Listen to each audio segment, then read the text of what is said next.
For you and I, we have to be careful of a couple of things as we travel. We talked the last time in the book of Galatians about the fruit of the Spirit and what are the fruit of the Spirit and what is the fruit of self.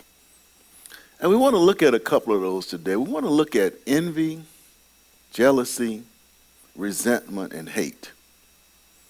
Because what happens is that these things are a cancer. Envy, jealousy, resentment, and hate, and they will eat you up. Here are two of the most famous founding fathers who developed a envy, a jealousy, and a resentment that turned into hate for one another. And I'm quite sure you have had experiences in life where you started out being friends with someone, or associates, or business partners, and you developed a envy or a jealousy or resentment that eventually turned into that you despised that person. Ever find yourself in that situation? Well, the Bible has a lot to say about that before we get to our main text. If we go to Hebrews 13 and 5, the Bible sort of tells us about jealousy, and it never ceases to amaze me. We will have jealous of someone because they have a 5,000 square foot house. They drive a $100,000 car. Their kids are in the best private schools. And we'll develop a envy or a jealousy of that person because we live in an apartment, we drive a modest car, our kids go to public schools.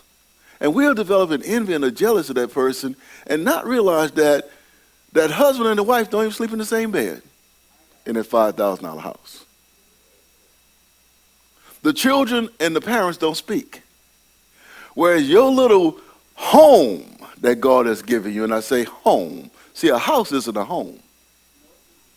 A home is where love and camaraderie and friendship and caring and all those things happen. And so in your little home, you're looking at this 5,000 square foot home, and you don't know what's going on behind that door. And that's why envy and jealousy is a cancer, because it will eat me and you up. Envy and jealousy will destroy us. And that's why the book of Hebrews tells us, let your conduct be without covetousness. We want to thank you for being with us today. If this message has been a blessing to you and your family, we encourage you to make a donation to keep this broadcast on air.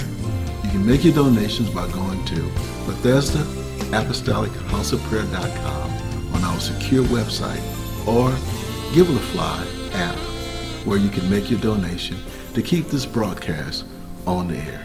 Please remember, your tithes go to your local church, but your offerings can go to where you're being fed. And as we continue on our journey, remember this.